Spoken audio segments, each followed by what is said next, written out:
For 30 years, the architect of Iran's nuclear weapons program moved through his country like a ghost.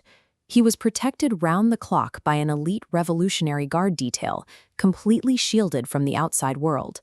But Israeli intelligence had known his name, Mohsen Fakhrizadeh, since 2007. For over a decade, the Mossad tracked his daily movements, mapped his security protocols, and studied his habits down to the minute. In 2018, Mossad operatives breached a warehouse in Tehran and extracted 100,000 files. This stolen archive provided physical, handwritten proof that Fakhrizadeh was actively designing 10-kiloton nuclear warheads to mount on ballistic missiles. Then, in January 2020, an American drone strike killed Iran's top military commander, Qasem Soleimani. The world braced for war, but the Iranian regime absorbed the hit without a major escalation. To Israel, that silence proved that high-value targets were now vulnerable. At the same time, a political clock was ticking. If Joe Biden won the upcoming U.S. election, his administration planned to rejoin the Iran nuclear deal.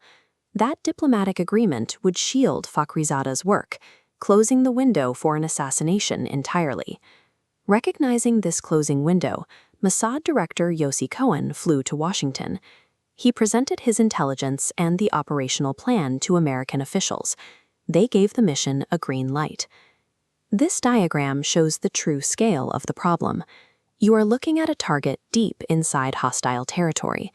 Israel has no military bases here, no diplomatic cover, and absolutely no way to safely extract a human hit squad after pulling the trigger. The solution they engineered bypassed humans entirely. They decided to execute the hit using a 1-ton, AI-powered robotic machine. The core of this system was a Belgian-made FN-MAG. It is a heavy, proven military machine gun, prized by armed forces for its absolute reliability in the field. This diagram illustrates how engineers transformed that rifle.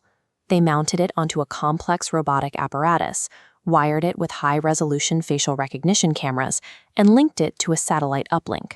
Fully assembled, the rig weighed roughly a ton. You cannot slip a 1-ton weapon system through a highly monitored border, so they broke it down.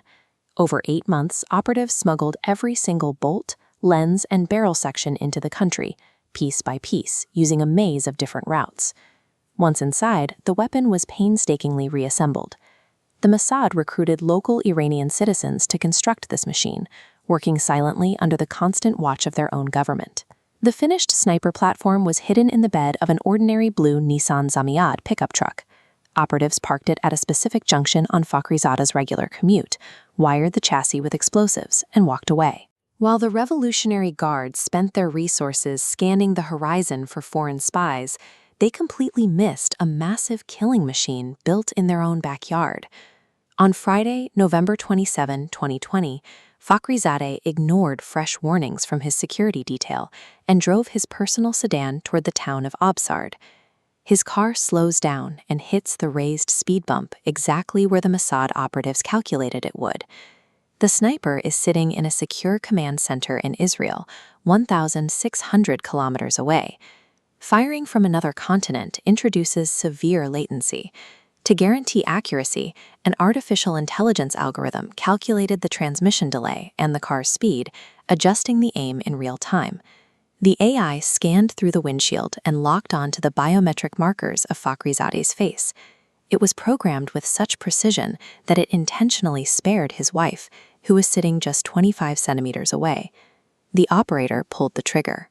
15 rounds struck the target in 60 seconds. Immediately after, the truck detonated, destroying the weapon and the evidence with it. The Mossad eliminated their exact target with zero collateral damage, using a complex piece of hardware that officially did not exist. The aftermath fractured the trust within Iran's intelligence apparatus. Security officials realized that if their own citizens had built the weapon and provided the surveillance, their internal networks had been compromised at the highest levels. By removing 30 years of institutional knowledge in a single minute, the assassination bought Israel critical time. The uranium centrifuges kept spinning, but the program had lost the central mind guiding its progress. The message sent that day extends far beyond the Middle East.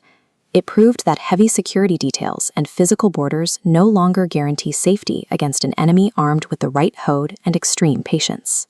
The events in Absard eliminated Iran's most valuable scientist and proved a harsh reality. The age of remote, algorithmic warfare is no longer a future concept. It is already here.